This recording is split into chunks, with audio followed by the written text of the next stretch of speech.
নমস্কার, সুদীপ্তার রেসিপি বুকে আপনাদের স্বাগতম। আজকের রেসিপি চিকেন পকোড়া। এটা খুবই টেস্টি একটা রেসিপি। শীতকালে সন্ধ্যায় আড্ডায় চা বা কফির সাথে এটা খুবই ভালো লাগে। তাছাড়া ঘরোয়া অনুষ্ঠানেও আমরা এটা বানিয়ে নিতে পারি। আজকের ভিডিওটা ভালো লাগলে অবশ্যই লাইক, শেয়ার, কমেন্ট করবেন। আর আরও নতুন ভিডিওর আপডেট পেতে প্লিজ আমার চ্যানেলটাকে সাবস্ক্রাইব করবেন।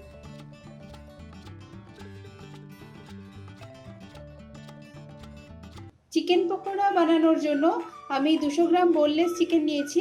আমি চিকেনটাকে ভালো করে ধুয়ে চিকেন কিমা বানিয়ে নিয়েছি। এবার আমি চিকেনটা একটা পাত্রে নিয়ে নিয়েছি। এটাকে আমি ম্যারিনেট করে নেব। তার জন্য আমি হাফ চামচ ব্ল্যাক পেপার পাউডার দিয়ে দিলাম, 1 চামচ আদা রসুনের পেস্ট দিয়ে দিলাম, 1 চামচ ভিনিগার দিয়ে দিলাম,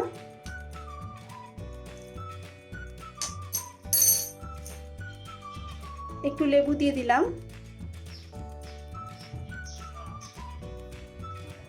আর সামান্য পরিমাণে লবণ দিয়ে দিলাম। দিয়ে এটাকে খুব ভালো করে মাখিয়ে নিতে হবে।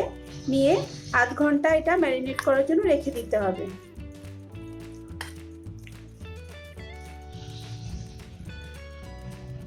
চিকেন ম্যারিনেট করা আধ ঘন্টা হয়ে গেছে। এবার আমি অন্য একটা পাত্রের মধ্যে দুটো মাঝারি সাইজের পেঁয়াজ এরকম কুচি করে নিলাম।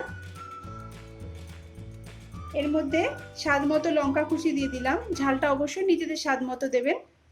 আর আমি এর মধ্যে 1 চামচ চাট মশলা দিয়ে দিলাম,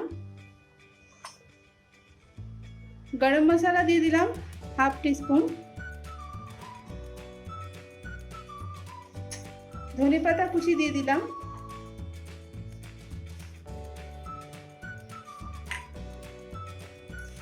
দিয়ে একটা ডিমের সাদা অংশ অল্প পরিমাণে এর মধ্যে দিয়ে দিলাম।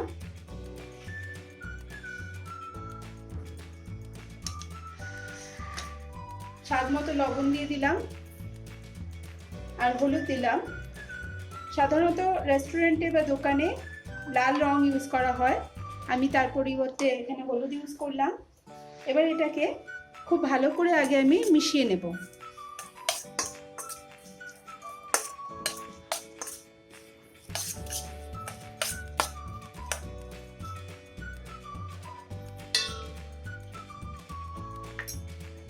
ম্যারিনেট করা চিকেনটাকেও এর মধ্যে আমি এবার দিয়ে দিলাম।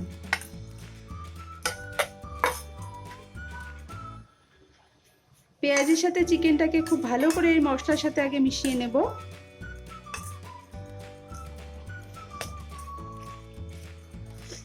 এবার আমি এর মধ্যে অল্প অল্প করে কর্নফ্লাওয়ার দেব। আমি প্রথমে 2 চামচ কর্নফ্লাওয়ার দিয়ে দিলাম আর 1 চামচ ময়দা দিলাম এটাকে মেখে নেওয়ার জন্য। জল দেওয়ার প্রয়োজন নেই, প্রথমে আগে মেখে নিতে হবে। মেখে নেওয়ার পর প্রয়োজন পড়লে বেশি শুকনো মনে হলে একটু জল দিতে হবে, আর তা না হলে প্রয়োজন হলে আর একটু কর্নফ্লাওয়ার বা ময়দা দিতে হবে। দিয়ে ভালো করে এটাকে মেখে নিতে হবে। দেখতে পাচ্ছেন এটা খুব সুন্দরভাবে আমি মিশিয়ে নিয়েছি, খুব ভালোভাবে মেখে নিয়েছি। এবার আমি এটা গরম তেলের মধ্যে ভেজে নেব। ভাজার সময় এটাকে গোল গোল পাকানোর দরকার নেই, এভাবে রাফলি এভাবে তুলে আমরা তেলের মধ্যে দিয়ে দেব। আমি একটা কড়াই গরম করে কড়াইয়ের মধ্যে তেল দিয়ে নিয়েছি। আমি রিফাইন অয়েল দিয়েছি। তেলটা একটু বেশি লাগে কারণ পকোড়াগুলোকে ডিপ ফ্রাই করতে হবে। তেলটা গরম হয়ে গেছে, এবার আমি এর মধ্যে পকোড়াগুলোকে ছেড়ে দেব।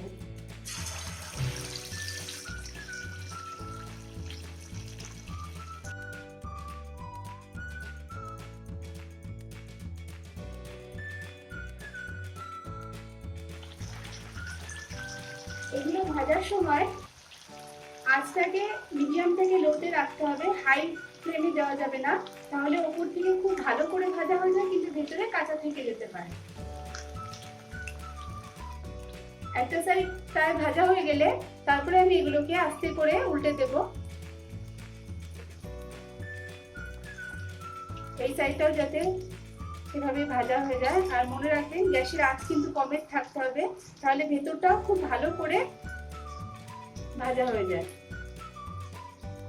দেখতে পাচ্ছেন পকোড়াগুলো ব্রাউন কালারের হয়ে গেছে। এবার এগুলোকে আমি তেল থেকে তুলে নেব।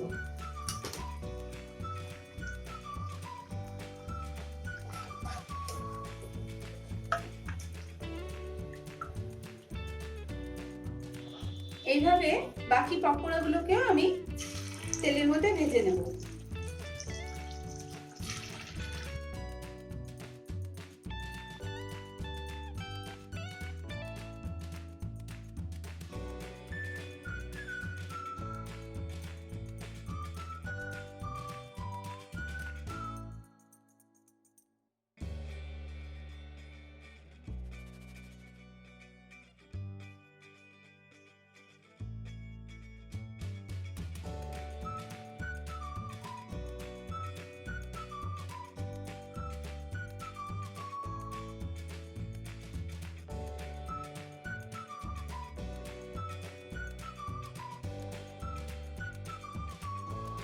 তো বন্ধুরা, আজকের ভিডিওটা আপনাদের কেমন লাগলো প্লিজ আপনাদের মতামত নিচের কমেন্ট বক্সে লিখে জানাবেন।